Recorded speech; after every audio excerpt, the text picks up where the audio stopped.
Así que bueno, ahora tenemos en este atril las tres preguntas, tenemos el por qué, pasamos un poquitito al qué. Ya dije que es un diagnóstico operativo. En este diagnóstico operativo siempre es importante pensar en esto que yo denominé el fenotipo conductual, cognitivo-conductual, ¿no? Detrás de estas conductas, ¿hay alguna conducta o algunas conductas que yo las pueda entender mejor por algún mecanismo como más básico? Supongamos, berrinche. Hace un berrinche bárbaro, golpea la puerta, pasa tal cosa. ¿Qué será? ¿Resistencia al cambio? ¿Dificultad en el control inhibitorio? ¿Será algo sensorial? Porque entra en unicenter y se enloquece. Es decir, hay una especie de análisis un poco más allá del observado que uno nos hace pensar de que puede haber un mecanismo interno, ¿no? Lo que nosotros llamamos el endofenotipo cognitivo, ¿no? Que a la hora de entender cómo intervenir no farmacológicamente y eventualmente farmacológicamente es importante, porque si no uno hace como tratamientos un poco buenos. Si tiene berrinche, tengo que dar una medicación para que esté más tranquilo, por decirlo así de una manera muy para ti. Pero bueno, un poco hacer un análisis, ¿sí? Supongamos conductas repetitivas, ¿sí? O sea, ustedes saben que, de acuerdo a estos nuevos criterios del DCM, hay como dos grandes criterios. Antes se decía que era una tríada, etcétera, etcétera, pero en este momento tiene que cumplir criterios de dos grandes subgrupos. Y uno de ellos es conductas repetitivas. En general, no es una crítica, pero deslizo mi experiencia de años, que muchas veces se mira mucho el primer capítulo de los síntomas. Todo lo que tiene que ver el lenguaje, comunicación, intereses, ahí hay como un foco bárbaro. Ahora, conductas repetitivas es un tema que queda ahí un poquitito flotando, ¿no? Medio, no tan un poco más laxo, diría yo, ¿no? En su comprensión. Me parece que nos pasa a todos, no es que yo las sé todas, ni mucho menos, pero me parece que muchas de las investigaciones han apuntado mucho más a todo esto cognitivo, no repetitivo, vamos a decir, y mucho menos a lo otro. Y es un segundo criterio, es tan importante como el anterior para establecer el diagnóstico. ¿Qué se saben de las conductas repetitivas? Supongamos, caminar en puntas de pie, siempre es porque están buscando información sensorial. El aleteo, siempre es porque manifiestan alegría, o hay algún mecanismo, algún endofenotipo que mejor, discretamente, como se dice, explica este conjunto de síntomas. La verdad que hay yo que me he ocupado en un tiempo de poner de hacer un trabajo un poco obsesivo de conductas repetitivas por interés personal, empezar a ver quiénes explicaron en la bibliografía mejor esto, ¿no? Porque, insisto, si uno agarra la bibliografía desarrollo del lenguaje o conducta visual, encuentra un montón, pero cuando va a conducta repetitiva ya no hay gente que se dedicó solo a eso. ¿Qué mejor lo explica, no? Y hay como, hay más de una explicación, pero la podemos resumir en dos o tres, ¿no? Una, podríamos decir que las conductas repetitivas, como toda conducta repetitiva, es decir, que es como un círculo, se autoalimenta, ¿sí? Y en general tienen como una capacidad en sí misma, no tanto de autoestimulación, como se la llama, porque claro, como se retroalimenta, tiene autoestimulaciones, sino que todo indica de que se tranquilizan con las conductas. Es como calmar la ansiedad, pero como sigo ansioso me calmo con otra conducta. Son ansiolíticas. Lo cual, desde el punto de vista neurológico, neurofarmacológico en particular, dice, bueno, puede ser que las conductas repetitivas, los rituales, ciertas obsesiones, pertenezcan al capítulo de la ansiedad. Y obviamente, como ustedes conocen, algunas de las líneas de tratamiento que se han ensayado, que algunos proponen, tienen que ver o con la serotonina, que es uno de los neurotransmisores más importantes para este capítulo de la ansiedad, y que se han probado como la fluoxetina, todos este grupo de fármacos que se llaman inhibidores de la recaptación de serotonina, ¿no? Es decir que hay como cierta lógica a algunos medicamentos en algunos niños. No es tapar el síntoma, como algunos dicen, sino si hay un desequilibrio, porque el síntoma se autoperpetúa y se autoestimula, pero entendemos un poco más allá de lo que este síntoma que vemos significa, es como darle cierta lógica a algunos tratamientos. También sabemos que estas conductas repetitivas o de autoestimulación en sí mismo son como los tics. Tienen, vamos a poner por ejemplo como una, bueno, de hecho hay un grupo de niños con TEA y tics o Tourette y TEA, es decir, es un subgrupo, ¿no? Pero nuevamente lo mismo, ¿por qué tienen tan canalizado algunos de estos niños este canal motor de autoestimulación y de tranquilización por el acto motor?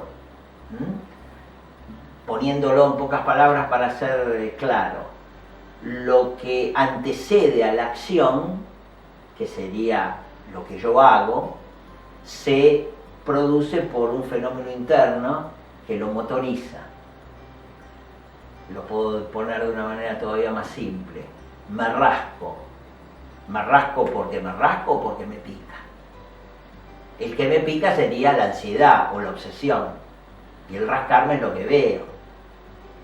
Y se autoestimula. Si uno se empieza a rascar, y nos pasa, ¿no?, que nos pica algunos mosquitos, empezamos a rascarnos y no nos pica todo. Bueno, este es un mecanismo típicamente ansioso. Entonces, ¿qué es más importante? ¿El darle algo para que no se rasque, porque es todo motor o sensorial? ¿O hay una percepción amplificada de que me está picando? Y porque siento esta percepción me rasco aún donde no me pica. ¿De acuerdo? O sea, el mecanismo interno es más importante que el que se ve. Así que bueno, este análisis, insisto, del que tiene en conductas repetitivas o en muchas de las conductas, por ejemplo, de por qué mira ciertas cosas de una manera o de otra, siempre yo creo que en el análisis clínico, neurológico, psiquiátrico, no tiene que quedar con la descripción de estos del manual como el DSM-5, que son muy valiosas las descripciones, pero uno las tiene que poner en el niño, en este niño en particular. Uno no diagnostica un TEA, no diagnostica un TGD o como lo carga. Uno ve una persona, es un niño. Este niño, Juan, nació de esta familia, de María y José, tiene esta historia, vive en esta familia. Todo eso que le pasa en el entorno también hace al qué, y no hay que omitirlo de ninguna manera. Y finalmente, dentro de los cómo, sigo con el atril del pensamiento, en los cómo, el área que los médicos no podemos omitir son aquellas conductas que nos incumben 100%, nos pertenecen. Porque bueno, yo puedo hablar de ABA, pero obviamente que todas las terapeutas de SEMCO saben 100 veces más de ABA que yo puedo hablar de teoría de la mente, pero hay un montón de gente que sabe más que eso que yo. Pero hay cosas que indudablemente nos caen a los médicos y las tenemos que conocer porque no hay reemplazo para esta, ¿no? Y esto tiene que ver a partir de algunos cómo tratarlos desde lo farmacológico o desde lo ambiental, por ejemplo, nutricional, etcétera, etcétera. Pasemos al tema de los fármacos, o de los neurofármacos, o de los neuropsicofármacos, porque se le llaman psicofármacos como si esto fuera algo psicológico, es decir, que no está en ningún lugar, pero bueno, por lo que le conté anteriormente, y como está muy bien documentado también en esto que se llama síndrome de Tourette, con su asociación con obsesiones y compulsiones, sabemos bastante bien las particularidades neurofisiológicas y neuroanatómicas, así que bueno, sería neuropsicofarmacología, ¿no? Los tratamientos neuropsicofarmacológicos son complementarios de un buen diagnóstico clínico. ¿De un qué? Y ese qué, como dije, vino operativo. Es decir, no es porque tiene TEA hay que darle una medicación como risperidona. ¿Sirve la risperidona o no sirve la risperidona? La verdad que eso es abstracto. ¿Por qué digo abstracto? Porque uno es una persona, como le dije antes. Hay que ver si esa medicación, llámese risperidona o cualquier otra, le sirve a ese chico en ese momento.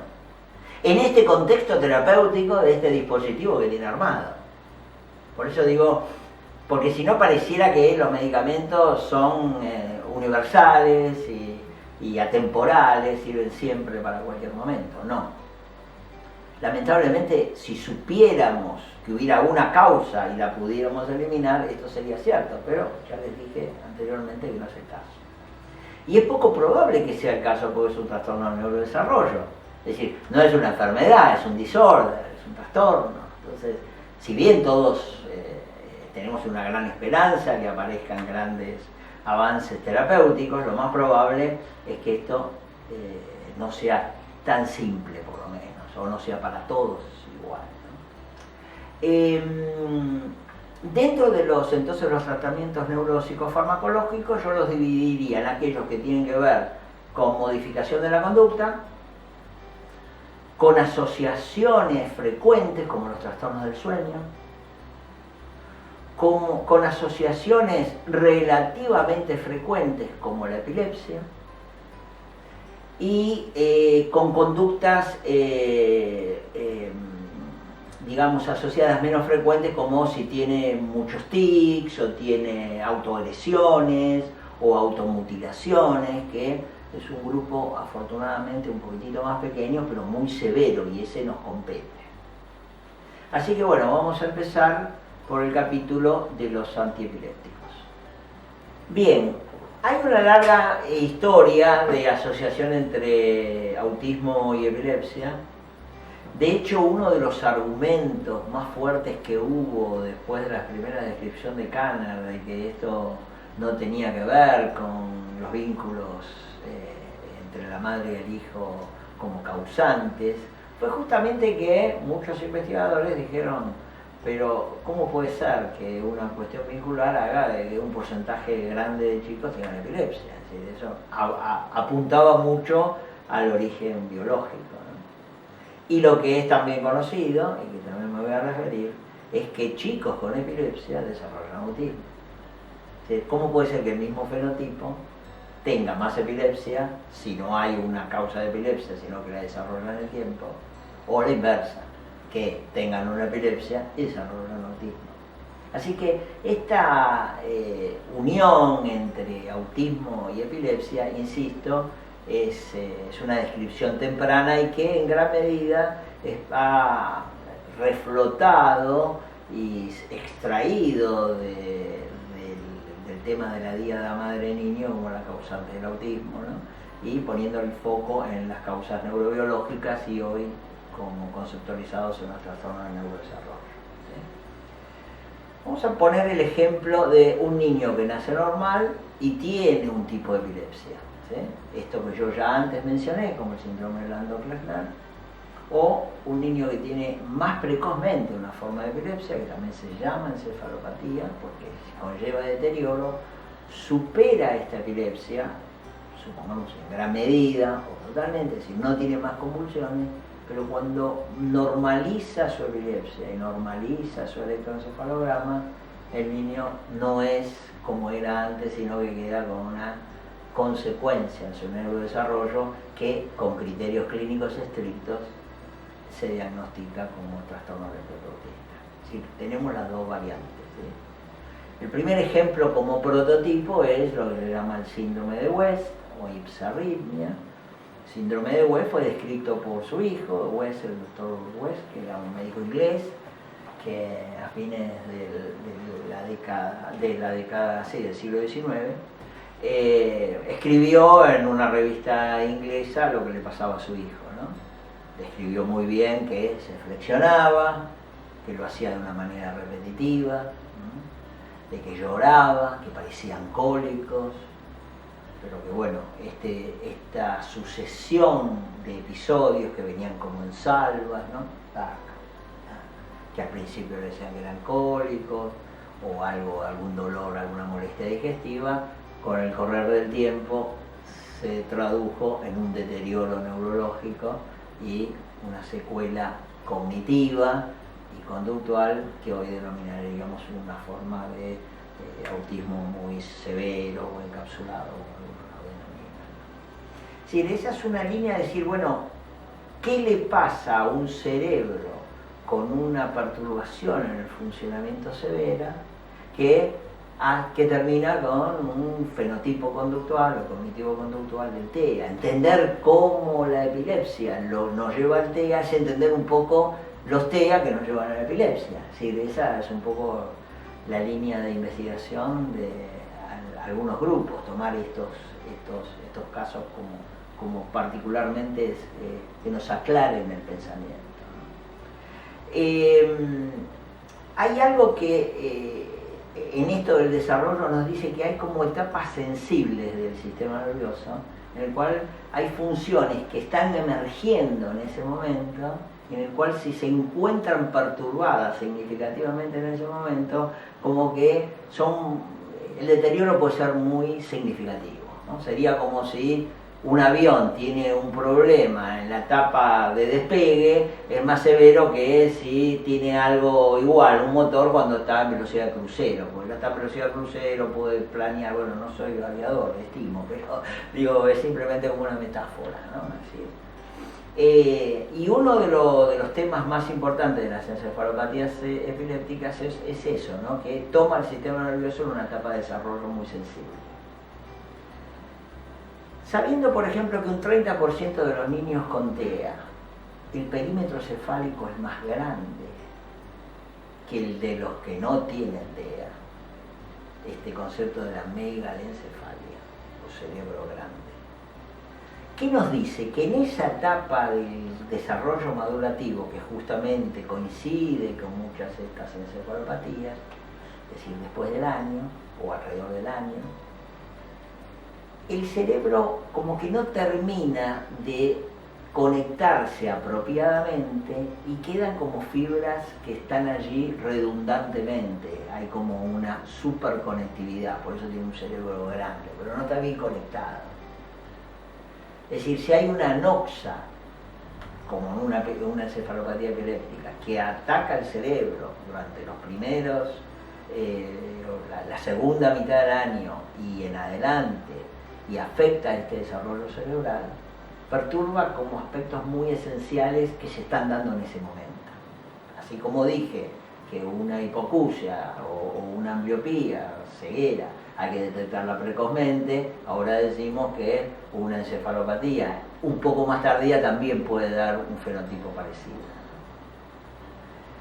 Así que, siguiendo un poco más adelante, tenemos, como les dije, el síndrome de Landau-Kleffner, y hay un capítulo que hoy está como en revisión, que es aquellos niños que tienen TEA y tienen electros muy perturbados, muy anormales, pero no tienen convulsiones, o no tienen convulsiones muy claras. Es decir, no van a la consulta porque tuvieron una convulsión que se dio cuenta la vecina, por decirlo así. Y durante mucho tiempo se trató de sacar esa idea de la disfunción cerebral o de la disritmia, en el cual los neurólogos hacemos diagnósticos por electroencefalograma, sino decir, bueno, vamos a llamar epilepsia solo a aquellos que tienen convulsiones con electros anormales, ¿no? Pero bueno, en estas últimas conceptualizaciones vemos que algunos cuadros clínicos de niños con electros muy patológicos y cuadro clínico cognitivo y conductual puede haber una relación también causa-efecto, ¿sí? Y una de estas entidades es la punta onda continua durante el sueño lento. ¿Qué quiere decir esto? Que cuando el niño se duerme, el electroencefalograma, en vez de cumplir las etapas normales del sueño, muestra descargas continuas. El cerebro no descansa, por decirlo de alguna manera, sino que está sometido a estas descargas continuas. Y los niños que tienen este tipo de manifestación diurnamente tienen un fenotipo cognitivo-conductual, entre los cuales algunos pueden ser formas regresivas de autismo. Por lo tanto, esta es una conexión entre una forma de epilepsia, ya no tan clínicamente evidente como lo es, ¿no?, o tan sutil como la agnosia auditiva verbal del Lando Klempner, sino esta forma de la punta de onda continua ante el sueño lento. Hay otras variantes de este tipo de epilepsia donde el mecanismo epiléptico no está claramente visto, digamos, ¿no? Al principio se confunde con cólico, lo otro que le cambió la conducta. Y después hay otras epilepsias asociadas a algunos síndromes, ¿no? Por ejemplo, con manchas en la piel y epilepsia, que sabemos que tienen cuadros de autismo, es decir, y en los cuales vamos conociendo los genes y probablemente los mecanismos por los cuales la epilepsia deteriora en tal medida el funcionamiento cerebral como para llevar a este cuadro. Dos palabras quizás un poco en este contexto, pero no tanto, es la idea de qué zonas del cerebro son epileptogénicamente más proclives a llevar a un trastorno del espectro autista, ¿no? Y nos daría un poco en qué áreas del cerebro estas conexiones tienen lugar. Como les dije, la zona auditiva, la zona auditiva primaria, en la cual se le da significado al lenguaje, obviamente funciona una agnosia auditiva. Hay cuadros descritos de niños que tienen lesiones severas en el lóbulo occipital y tienen epilepsias occipitales, y al mismo tiempo tienen pobre reconocimiento visual, ¿no? O sea, no funcionan como ciegos, pero serían como formas de agnosia, ¿no?, visual, ¿no? Como que no registran, ven cosas, pero no le pueden dar un significado a lo que ven por un mecanismo parecido al anterior. Siempre ha estado en foco el lóbulo temporal, porque en el lóbulo temporal hay una parte que se llama la amígdala del lóbulo temporal, en el cual es el lugar donde muchas de las emociones y de los procesos afectivos tienen lugar. Y una de las hipótesis de los mecanismos de la epilepsia y del TEA tiene que ver con que yo, por ejemplo, puedo ver el rostro de alguno de ustedes, darme cuenta que mueven los ojos o que hacen gestos, pero no decodificar los significados emocionales que estos conllevan, o leerlos anormalmente. Si me miran con una cara seria, puede ser que me quieren lastimar o asustarse. Uno muchas veces escucha, bueno, le digo tal cosa de tal manera y se pone a llorar, o lo miro de tal forma y se asusta. Porque claro, estos mecanismos del lóbulo temporal y el sistema amigdalino no están como debidamente armados. Entonces la lectura clásica que todos hacemos de este tipo de significantes, que sería el ojo, la mirada o el tono de la voz, que se llama la prosodia, son leídos o son interpretados por este lóbulo temporal y la amígdala en particular de una manera distinta. Hay dos palabras para referirse al lóbulo temporal por un descubrimiento no tan antiguo de que en el lóbulo temporal, una zona del cerebro que normalmente conceptualizamos como la zona de la función ejecutiva, es decir, todo lo que tiene que ver con planeamiento, organización, conductas dirigidas a un objetivo, y que muchos de estos niños tienen alteraciones del lóbulo frontal, y cuando uno ve los diseños terapéuticos, especialmente de las líneas como LAVA o cognitivo-conductual, hay mucho que tiene que ver con planificación y demás, pero dentro del lóbulo temporal hay un grupo de neuronas que han sido descritas recientemente y que no cumplen una función ejecutiva, sino que son la base de la imitación. Estas neuronas se llaman neuronas de espejo y están en el lóbulo frontal, en un área bastante circunscrita de la circunvolución frontal y esquecénica. Fueron descubiertas, como le dije, de una manera casual. En realidad, unos investigadores de la Universidad de Parma, en Italia, estaban trabajando sobre un grupo de neuronas que tienen que ver con estos movimientos de la mano, con los movimientos prensiles, y estaban usando, por lo tanto, monos digamos, bastante de escala superior, ¿no? Chimpancés. Y estudiando estos monos, ellos trataban de ver qué grupo de neuronas de esa zona del lóbulo frontal se activaban cuando había ciertos movimientos de prensión. Estaban ellos buscando el área motora porque ese área del cerebro tiene que ver con lo motor. Es casi un cuento de hadas esto, pero bueno, no sé si hadas, pero es un cuento, porque cuenta el investigador que la hora del almuerzo, ellos estaban trabajando con el mono, les explico un poquitito mejor, el mono tiene un implante de unos electrodos dentro del cráneo, que están mirando qué neuronas se activan mientras hacen ciertas cosas, y cómo las neuronas se comunican entre sí, como yo les dije, a través de los neurotransmisores. Al hacerlo generan una actividad eléctrica que genera un ruido, como un código Morse. Las neuronas se comunican tipo con código Morse entre sí, son ritmos. Como les decía, en el horario del almuerzo, uno de los investigadores se va y olvida su lanchera. Y al regresar y agarrar en la lanchera, escucha, porque ni siquiera lo ve, que el ruido del área del mono es la que él estaba estudiando, la de la mano.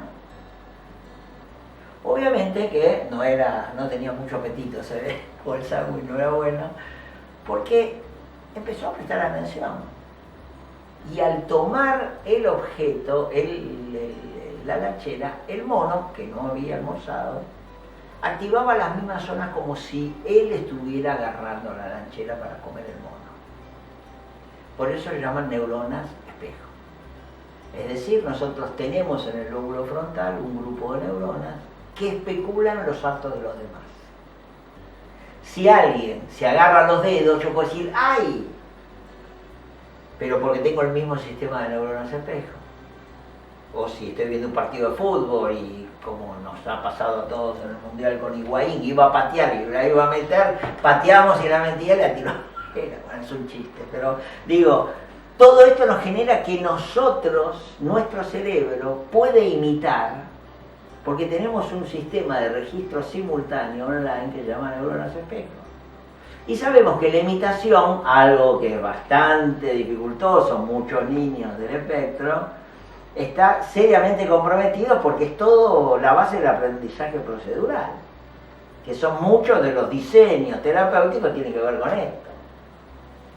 Obviamente que las investigaciones de las neuronas espejos pusieron el foco si el tratamiento de muchas de estas conexiones no debieran ser tanto sobre la amígdala, que tenía que ver con las emociones, o lo auditivo, que tenía que ver con el reconocimiento de la palabra, de sus significados, sino este sistema tan peculiar que está inserto en una zona del cerebro que no tiene nada que ver con una función cognitiva, sino con la motora, ¿no?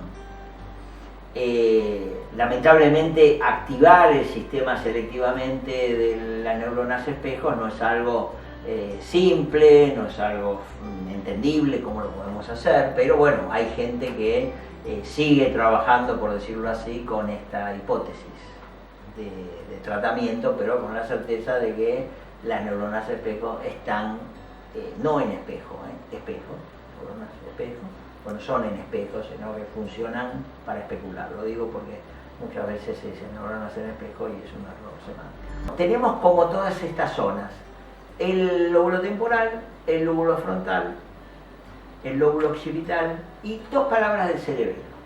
Cerebelo, muchos de estos niños son torpes, tienen trastornos en la coordinación motora, tienen dificultades en las praxias que llamamos, ¿no? Muchas veces el tema de la comunicación oral o verbal se hace por dificultades en la coordinación, Y esto tiene que ver con algo que no está en el cerebro, en la parte del sistema nervioso central del cerebro en sí, sino este apéndice o este sistema en paralelo que tiene nuestro sistema nervioso, que se llama el cerebelo, que ahí lo vemos, está en la parte posterior del cerebro.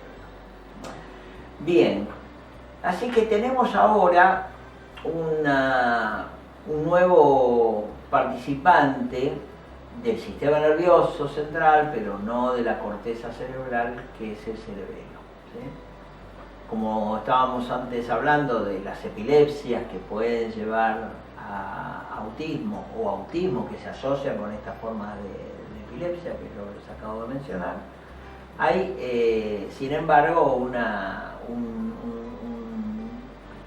nuevo integrante de las etiologías del TEA que tiene que ver con el cerebelo. El cerebelo es un órgano que está como en paralelo, lo vemos acá en el cerebro, que está como en paralelo al sistema nervioso. En realidad el cerebelo es como un pequeño gran organizador de toda la actividad cognitiva cortical, ¿sí? Alguien lo describió elegantemente como que es las relaciones exteriores del cerebro las maneja el cerebelo, que organiza los tiempos, organiza los eventos. Y muchas de las disociaciones temporales en los tiempos de percepción, en la organización temporal para la planificación, incluso para la comprensión del lenguaje, sabemos que tiene que tener un timing. Es decir, cómo uno entiende y conecta. Y el cerebelo es el gran organizador de este manejo temporal o de los timings del sistema nervioso. Y no ha sido sorpresivo que entre las primeras imágenes que se encontraron patológicas de niños con trastorno del espectro autista, o lo que es aún más significativo, encontraron niños que fallecieron con TEA, que fallecieron por otras causas, y estudiaron sus cerebros, especialmente el grupo de Boston, de la Laguna. Esos cerebros mostraron muchos, en gran medida, alteraciones en una parte del cerebelo. Más que decir es una patología del cerebro, es una patología del cerebro y del cerebelo. Justamente por esta cuestión de los tiempos, del procesamiento temporal de la información, ¿sí? Por ejemplo, por decirlo de una manera muy simple, cuando uno habla con una sucesión en el tiempo de los diferentes sonidos del lenguaje, que se llaman fonemas, ¿no? O procesamiento fonológico. Si uno desestructura la sucesión fonológica, uno puede no entender lo que está hablando a pesar de que los fonemas están bien puestos, ¿no? Entonces, si uno graba su palabra y después lo pone en cámara lenta o lo pone en cámara rápida, puede dar que lo que estoy diciendo está bien, pero lo que falla es el tiempo. No necesariamente quiere decir que la información llega mal al cerebro porque no hay un área que la analiza, sino cómo llega la información. Tanto la visual, tanto la auditiva, la sinestésica, todas estas alteraciones que las terapistas ocupacionales con integración sensorial describen también, todas nos dan cuenta de una alteración en el procesamiento sensorial, pero probablemente muchas de ellas más por una cuestión temporal que por una cuestión de que tienen más o menos, ¿no? O sea, bueno, es hipersensible acá y es hiposensible allá. Algunas de estas alteraciones, yo diría que más de la que creo que reconocemos, tienen que ver más con el procesamiento temporal de la información. Y estos hallazgos del cerebelo, con anormalidades tanto en la anatomía, en el estudio anatomopatológico del cerebelo, como en las imágenes, nos han hecho una luz sobre el rol de este cerebelo durante el desarrollo. Creo que la intervención en este dispositivo terapéutico de las terapistas ocupacionales obviamente tiene un lugar más que importante. Sin embargo, no quiere decir que esta sea la causa de todos los trastornos, como a veces pareciera inferirse por algunas miradas un poco, yo diría, extremas, de que bueno, porque tiene una alteración del procesamiento temporal y es hiperactivo, la hiperactividad es por esto, ¿no? O sea, no sería tan directo. Está esto y está lo otro, nuevamente en un solapamiento. Así que bueno, acá tenemos el camino de epilepsias que llevan al TEA con las zonas de la epilepsia y al revés, TEAs que desarrollan epilepsias también con este mismo, o sea, fundamentalmente más epilepsias del lóbulo temporal o del lóbulo parietal. La idea de si yo trato la epilepsia, ¿resuelvo el TEA? Esa sería como una línea de pensamiento que siempre ha estado como en nuestras ilusiones, ¿no? Es decir, bueno, como les dije, reconozco que tiene una encefalopatía epiléptica, lo trato exitosamente, pero el niño probablemente lo curo de su epilepsia, pero no de su trastorno del neurodesarrollo, ¿no? O la inversa, el niño que ya tiene un trastorno del neurodesarrollo y empeora algunas conductas, y de repente la epilepsia es uno de los causales de estos cambios conductuales o cognitivos conductuales, pero no es que al tratar la epilepsia le simplifico todas sus dificultades de base, ¿no? Lamentablemente no es así, pero es algo que hay que hacer en los dos caminos. La epilepsia, además, en la experiencia clínica, nos lleva a una especie de, cuando yo le dije cómo llegan los padres, especialmente aquellos que ya tienen el diagnóstico y desarrollan su epilepsia en la segunda infancia o en la adolescencia, que debutan con su crisis epiléptica. En esta llegada es como un segundo golpe, por decirlo así, porque no solamente tiene un diagnóstico de autismo, con todo lo que esto implica, sino que ahora tenemos que reconocer que hay otro trastorno asociado, como es la epilepsia, y la verdad que desde el punto de vista del manejo emocional y del equipo es un tema porque hay muchos miedos, hay muchos conceptos erróneos respecto a la epilepsia, de que se puede morir, de que no puede hacer tal cosa, que sí puede estar con la pantalla o no puede estar con la televisión. O sea, hay un montón de preconceptos y de personas que opinan que no hay que darles tal cosa y tal otra, porque hay un tratamiento para la epilepsia que es en la dieta cetogénica, que no tienen azúcares, entonces bueno, ahora este niño tiene que tener una dieta porque han escuchado, leído, bueno, la verdad que sería un tema como para abordarlo en extenso, pero bueno, simplemente para poner acá en escena de que este es un momento muy sensible de la vida de una familia, de un niño con TEA, ¿no?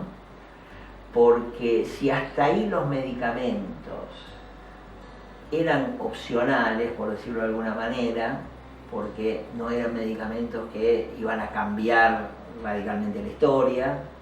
En el caso de la epilepsia, lamentablemente, no es así. Hay que tratar la epilepsia. No solamente porque en sí misma es peligrosa, sino que su paso en el tiempo puede llevar a situaciones más riesgosas, incluso de deterioro, ¿no? Así que este es un momento muy sensible de la historia de la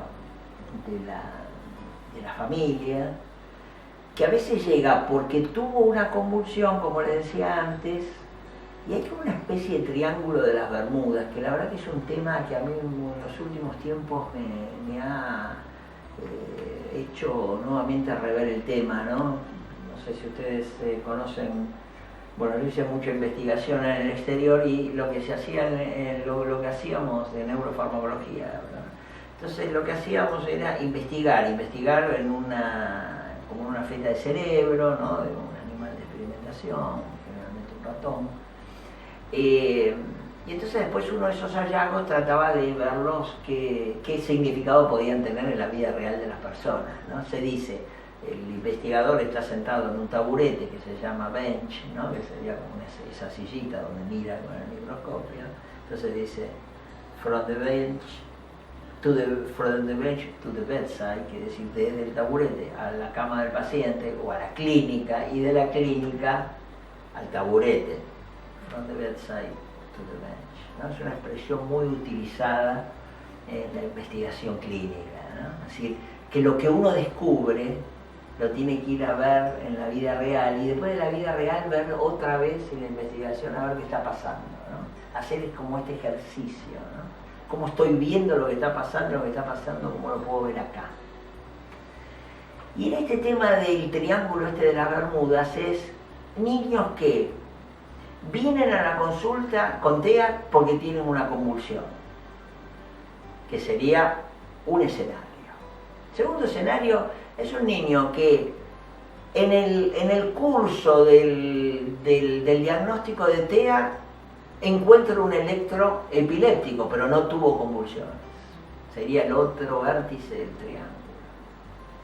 Y el tercer vértice del triángulo, que es este que yo le estoy diciendo que me resulta muy interesante analizar, son aquellos niños que tienen perturbaciones conductuales en un momento, se le pide un electro y el electro es epileptiforme.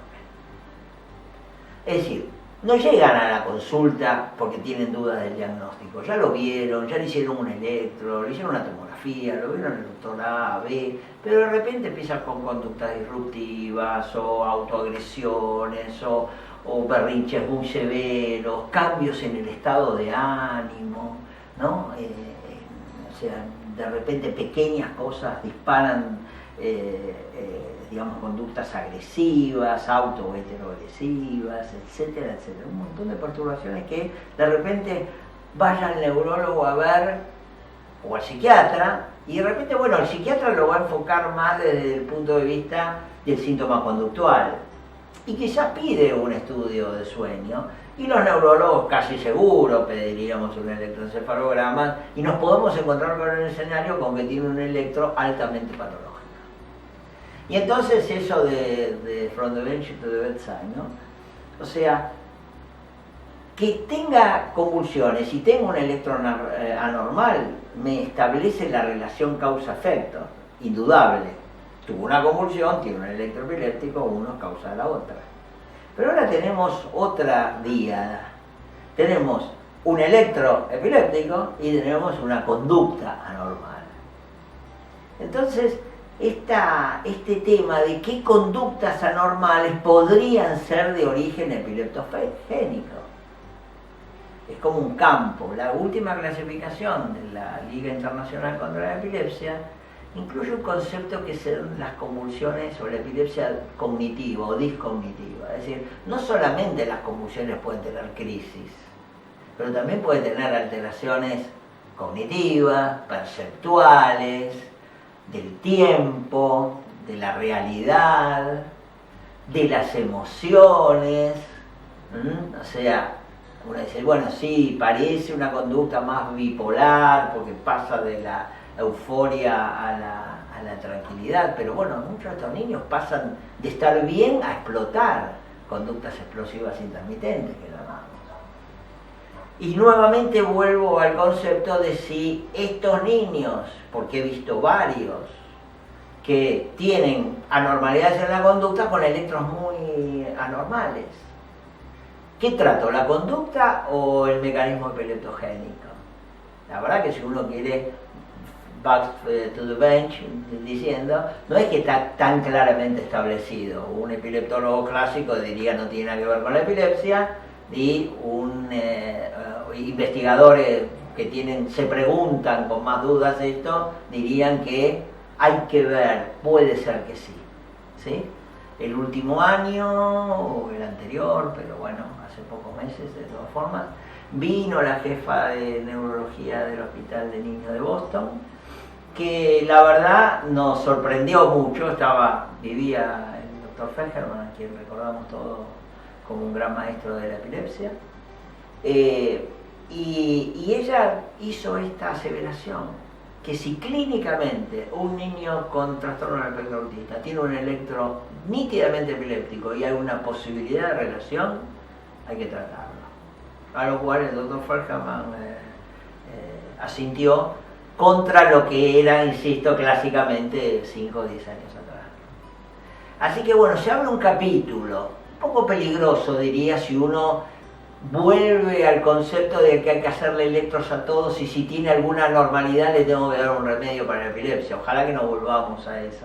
Pero tampoco cerrar la puerta al otro extremo, de que no todos los electros anormales, si no tienen convulsiones, no tienen significado para ese niño. Y como les dije anteriormente, he visto una serie de niños que la verdad que mejoraron con antiepilépticos.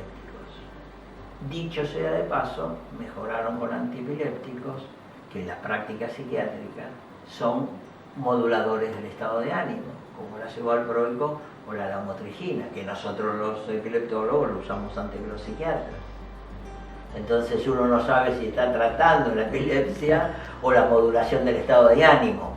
De todo caso puede haber una relación causal, porque los antiepilépticos que usan los psiquiatras, casualmente, ellos lo usan como moduladores y nosotros lo usamos como anticonvulsivos, ¿no? Así que bueno, esta era una disquisición sobre este triángulo bastante neurológico, que es cambios en la conducta, cosas muy frecuentes en la historia evolutiva de los niños, lo que llaman las trayectopatías, en las trayectorias de los niños con TEA, en algún momento algo de esto se impone. Puede ser por cambios de mudanza, puede ser por cambios hormonales, etcétera, etcétera, pero en algún momento algo de esto aparece y a veces nos complica la vida, ¿no?